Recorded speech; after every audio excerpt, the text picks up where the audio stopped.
नमाज़ें पढ़ो तुम, तिलावत करो ना, गुनाहों को छोड़ो, इबादत करो ना, करोना तुम्हारा न कुछ कर सकेगा, करोना के खालिक की अताअत करो ना, परेशान क्यों हो, खुदा है तुम्हारा, दुआओं से अपनी हिफाजत करो ना, उठो छोड़ दो कुफ्र की पैरवी अब, गुलामी से निकलो क़यादत करो ना, नबी की मोहब्बत में दाढ़ी बढ़ाकर नबी जैसी अपनी शबाहत करो ना, अगर चाहते हो दिलों में हलावत, निगाहों की भी तुम हिफाजत करो ना, करोना का ये भी है पैगाम तायर, फिदा रब की चाहत पे चाहत करो ना।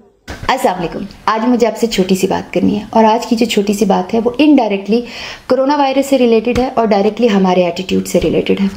कल मैं कहीं पे गई थी, कुछ एक मौलमा थी जो कि कुरान पाक की तफसीर बता रही थी और दरमियान में फिर जिक्र है कोरोना वायरस का, तो उन्होंने और वहाँ पे जितनी मस्तूरात थी, जितनी बीबियाँ बैठी थी, उन सब ने ये बोल दिया कि चाइना पर अजाब है। यहाँ पे तो मैं कुछ नहीं बोली, बट मुझे बड़ा दुख हुआ। मैंने जब उनकी तरफ देखा, उनके हाथ में जो मोबाइल्स थे वो चाइना के थे, जिन प्लास्टिक की कुर्सियों में बैठी हुई थी वो चाइना के थे, और अल्लाह जाने वो कितने गैजेट्स चाइना के हम डेली रूटीन में यूज़ करते हैं। आप सिर्फ चीज़ों को देख लिया करें तो हमें ऐसी बातें, और ये हम चाइना या किसी मुल्क के बारे में नहीं, हम तो एक दूसरे के बारे में हमारे एटीट्यूड्स ऐसे होते हैं कि अस्तगफिरुल्लाह कि किसी का बेटा मर जाए या किसी को कोई बीमारी हो जाए, कोई कैंसर हो जाए, किसी की माँ मर जाए, उसने वो किया था ना, ये उसी का अजाब होगा। हम कौन लोग हैं जो फतवे जारी करना चाहते हैं?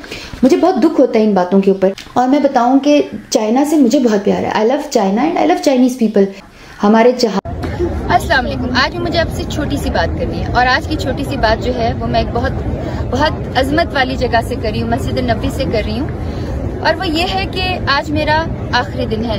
आप यकीन करें, इस उम्र ने मेरी जिंदगी बदल दी और मैंने बहुत कोशिश की, मैंने बहुत चाहा कि मैं आप सबको अपने सफर में साथ लेकर जाऊं। मुझे नहीं पता था कि मेरी फ्लाइट जो है वो मेरी सालगिरह के दिन है, और कहते हैं कि जो भी उम्रा करे वो ऐसा हो जाता है या हज करे जैसे माँ के पेट से निकला हुआ।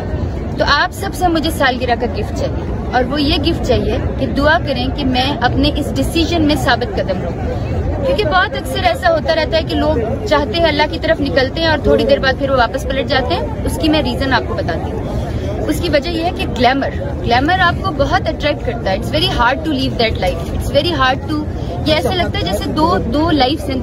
तो मुझे आपसे गिफ्ट चाहिए कि आपने मेरे लिए अल्लाह से दुआ करनी है कि मैं, मेरे जो गाने थे या मेरी जो वीडियोस होती थी, म्यूजिक वीडियोस, उसके ऊपर कॉपीराइट्स होते थे, आप उनको नहीं ऐसे शेयर कर सकते थे।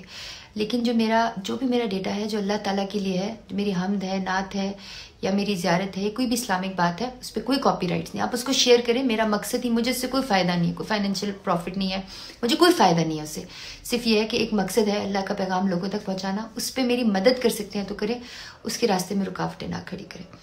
मैंने भी मर जाना है, आपने भी मर जाना है, मैं हमेशा यही बात कहती हूँ, और उसके बाद अल्लाह को क्या जवाब देंगे। तो जो लोग मेरी इसको, इस तरह की इस्लामिक चीज़ों को फैलाने में मदद कर रहे हैं, आपको बहुत बहुत शुक्रिया, आपके लिए बहुत सारी दुआएं। और जो लोग रोक रहे हैं और गलत किस्म की चीज़ें जो है वो अभी तक शेयर कर रहे हैं, मेरी जिम्मेदारी, ठीक है, तुसी परेशान नहीं होना, बदले तुसी मेरे लिए दुआ करनी। अल्लाह तुहानू खुश रखे, अल्लाह तुहानू आबाद रखे, अल्लाह तुहानू खुलियां रोज़ दे, मौला तुहानू वाज़ जमा उम्रे से ले जावे। आमीन आमीन। चलो।